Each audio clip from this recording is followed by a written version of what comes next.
so good to be a Who. You know, the Grinch isn't very happy with Christmas and he doesn't like all of his presents with packages and bows, but we Who's love them. So, first craft along with me today, we're going to work on making some bags for our Christmas presents. Let's get started. I've got a couple samples here in two different sizes, a small and a large. To make these, you need 2 pieces of matching 12 by 12 double-sided paper. The thing to remember about your paper is if you have words or something that needs to go a certain way, you need to make sure that they're oriented in that way so that they aren't crooked or upside down. I've chosen paper for our first bag that has words on it so that you'll clearly see what I'm talking about on the way to orient your papers when you make your score lines. So I have 2 6x6 pieces of paper here with this Merry Christmas words on it. And I am going to start with the first one. You will do both of these identical. And I'm going to start with the top as the way to remind myself that that is a shorter score line and that that is actually the top of my bag so that my words go the right way. So I'm going to score my first score mark at 1 inch. And then I'm going to turn my paper 1 rotation and I am going to score at 1.5 inches. Rotate. Score again at 1.5. Rotate. And score again at 1.5. And you're going to do that to your other paper as well. So if you want to take your paper again and orient it on your board so that you're making your first 1 inch score line with the orientation of the paper, that will be the piece that will fold down and be the top of your bag. So there's my 1 inch. I'm going to rotate and score at 1.5, rotate, score at 1.5, rotate, and score at 1.5. Now we're done with our scoreboard, so I'm going to go ahead and just move this aside. These can be made with any 12 by 12 paper that you would want, so you could actually make them for any reason that you would need to give a gift. Birthdays, any holidays, teacher gifts with school paper, all of those would be great ideas and such a quick way to just take something out of our own crafty stash and make a quick gift bag, especially in a pinch, but for the holidays it makes it extra special that they're homemade. Okay, so now we're going to take our scissors. And it's a little bit hard to see, so you're going to come in on what will be the bottom of your paper, and I'm only turning mine around because I can see the score lines a little bit better on the back. And we're going to cut out this section over here, and you can cut the score lines away with it. And we're going to cut out this section over here, also cutting the score lines with it. So you'll cut on the outside edge of the score line, cutting away that cube on both sides of your paper. Now on your other one, you're going to come in and you're not going to cut those away. You're just going to actually cut down this score line to this vertical score line here where it meets, and you're going to you're going to cut this one as well. Then what you're going to want to do is you're going to lay your paper down, and this is your 1 inch score line, the shorter one, the one side that's different. So you'll fold that towards you, and then you'll fold the rest of your score lines away from you. Like this, it kind of folds up pretty tiny, especially if you keep it all tucked in. And we will also do that to both of our sheets of paper. So I'm going to go ahead and fold that 1-inch score line towards me as well. And then I'm going to fold the rest of the score lines away from me. Like this. This piece here will become your bottom.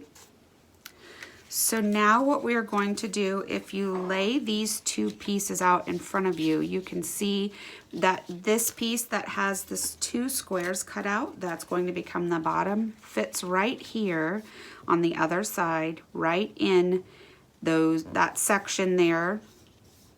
So we're just going to put adhesive on this side. So what would be the outside pattern or the outside print of your paper is where you're going to end up putting this adhesive.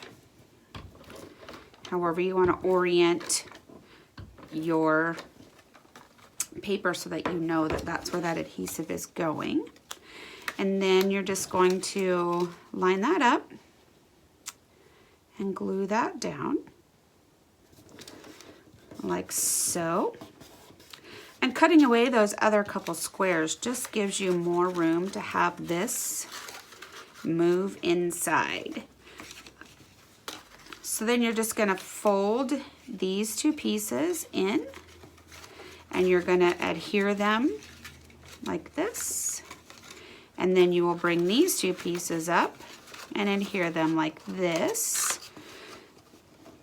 Now, if you would like to just put adhesive just on this piece, you can do that. I find it doesn't hold as well, so I personally like to add adhesive to each section as I fold them and put them together. So I'm going to put some adhesive here. You can use a runner, you can use liquid glue, whatever your preference is. Just make sure that if you're holding them into the middle of the bag like I am here, that you aren't gluing it to the inside, because you do need it to be able to adhere this piece to hold your bag. So just like that, and then you will attach this side here, just like this. I have about 10 of these done at home right now to be able to give my children so that they can give one to each of their teachers at school, or I'm hoping I can actually leave them at school since we are now going on virtual learning. Okay, we're just going to put adhesive down this one last side here, and this side as well. Let my bag get in the way a little bit there. Okay, and then we will fold this other side up. However finicky you are about making your corners and everything match up, I kind of like to be able to eyeball mine and make sure it's straight and my top lines up. And then the other side as well. Turn that over there. And now you have what kind of looks like a box, but it doesn't have a top, or actually it's a bag. As well, when we put some handles on, you'll be able to see that. I personally don't really like that these flaps kind of flip up a little bit. So generally I glue them down ahead of time before I fold it all up. But in case you didn't mind them, I just wanted to show you how you can make it without having to take that extra step. Or if you get it together and you don't like it, you can just put a little bit of liquid adhesive in there and just tuck those down. I find that they look a little bit better if they're down like that and not kind of loose. And you're gonna put your handles up there, so I feel like they won't get ripped as easily if you adhere them. So I'm just gonna put a little glue on those little corner flaps so that they're a little more sturdy. And then we're just going to punch. You can either punch front and back and do 2 handles, one on each side that you would hold like front and back, or you can punch on each side, which I think for the smaller bags is pretty sufficient. So we're gonna go ahead and I just kind of eyeball it You could measure that 1-inch piece if you would like and put that in the center. You can wing it like I do and then be frustrated with yourself later because you didn't get them even. The things I do to myself sometimes when I'm crafting, I'm like, oh yeah, I can just definitely line it all right up, and then I'm unhappy with my choices. But I don't do a lot of perfect in my world because otherwise I would be unhappy with all of my projects. Okay, so we've got 2 holes in the sides there. We're going to just take some ribbon. You could attach this in multiple different ways. I'm just going to make a simple handle by putting it through each side and tying a knot. If your ribbon has a pattern like this, has the snowflakes on the outside, if it has a print or a pattern to it, a right side versus a wrong side, you want to kind of pay attention to the way you put it on your bag. So if you're coming from the inside like this to tie it, or if you're coming from the outside, sometimes that makes a little bit of a difference. So I'm going to put my knots on the inside for this bag. So give myself some room there, pull it out to tie that little knot, and then pull it back through and trim up that handle just a little bit. On the bigger bags, or depending on what ribbon you're choosing, I think that sometimes you can use the knot as a little piece of what decorates the bag. You could hang a tag from there. So if you wanted to do that, you could put it on before you put your handles in.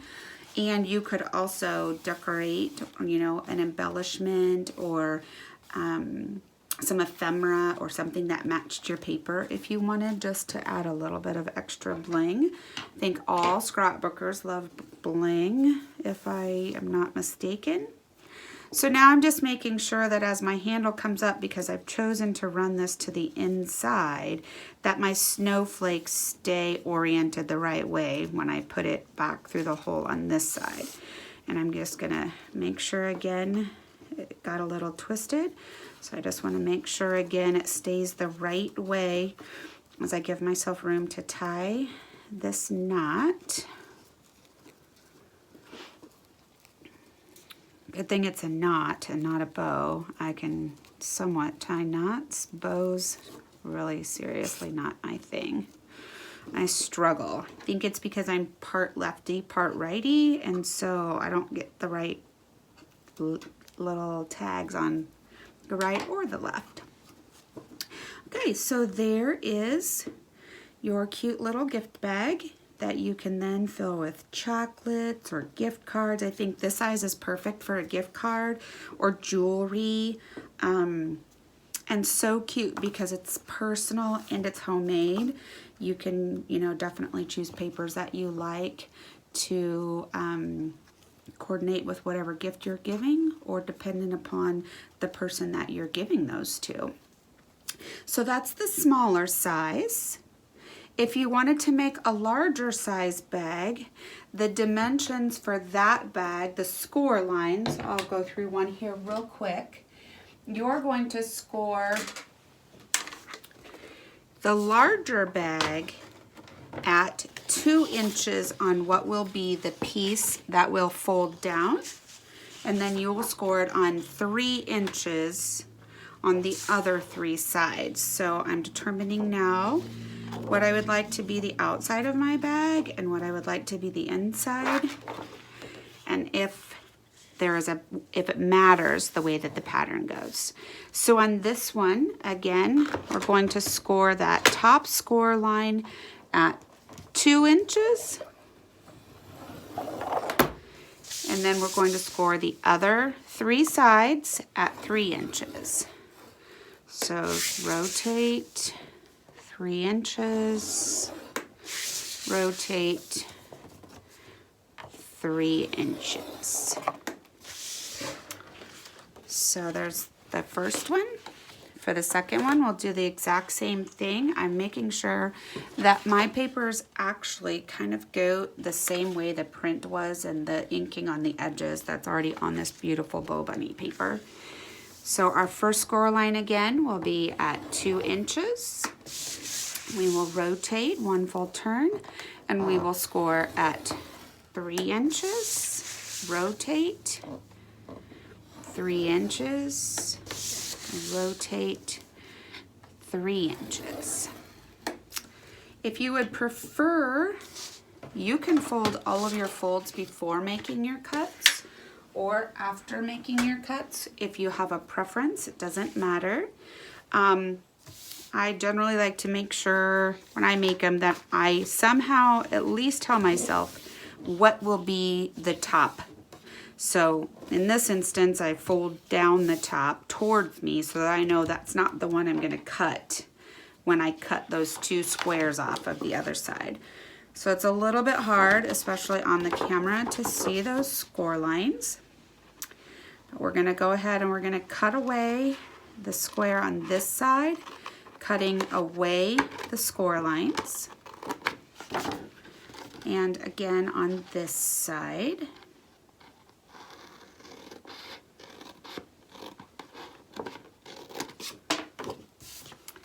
We will do the same thing to the other side.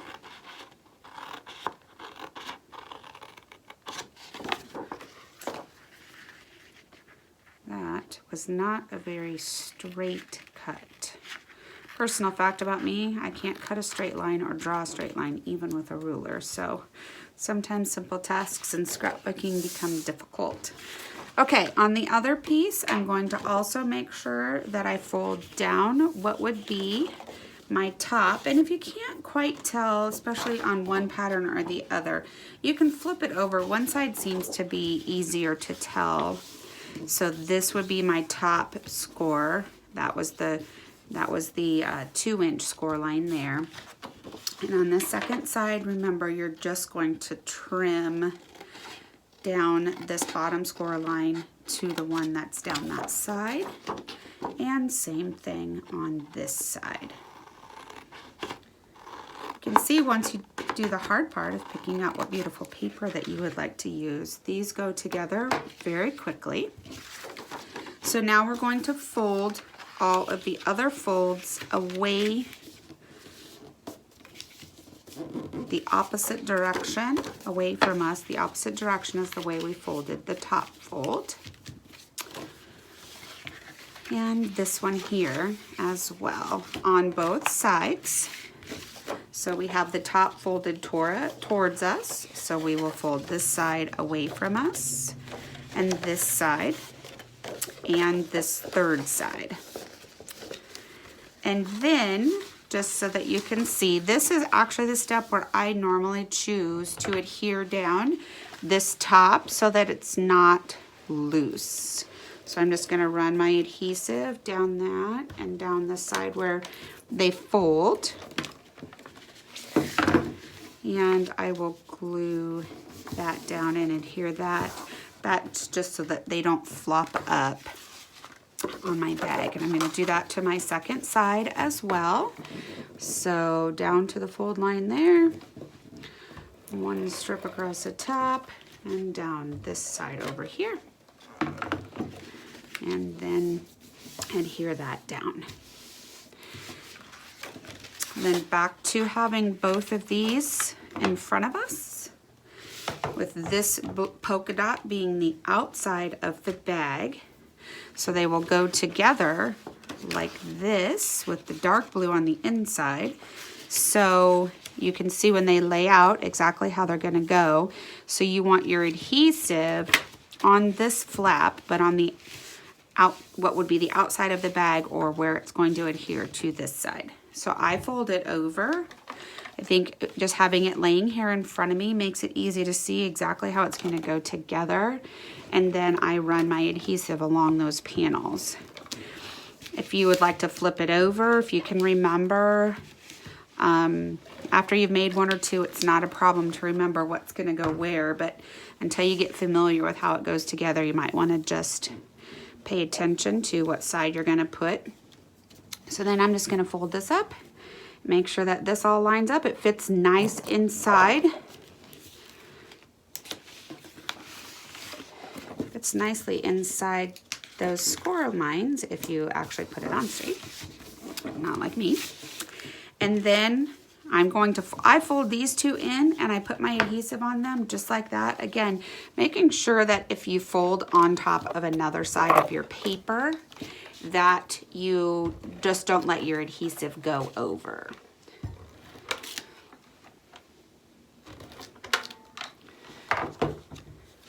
And then I'm going to fold one side up and attach right to there, making sure my bag stays square. And the other side as well. Now I'm going to run adhesive down these two long sides, and I will fold them to each other and glue them down, and voila. Probably took you less time to make this bag than it did to actually have to run to the store and get a bag if you were out.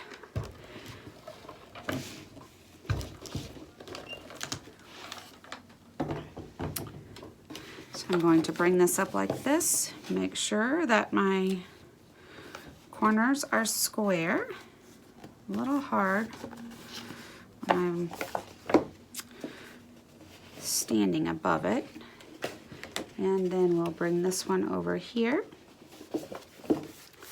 like so. And now we have our bag. On this one, I think I like the two handles, so therefore I would punch on the front and on the back and run a handle like this from the front to the back, like a shopping bag, so you have a handle on each side. Again, it's great to be a who and be able to have the ability to make these cute bags to give everybody presents for anything that you have a gift-giving need for. Thank you.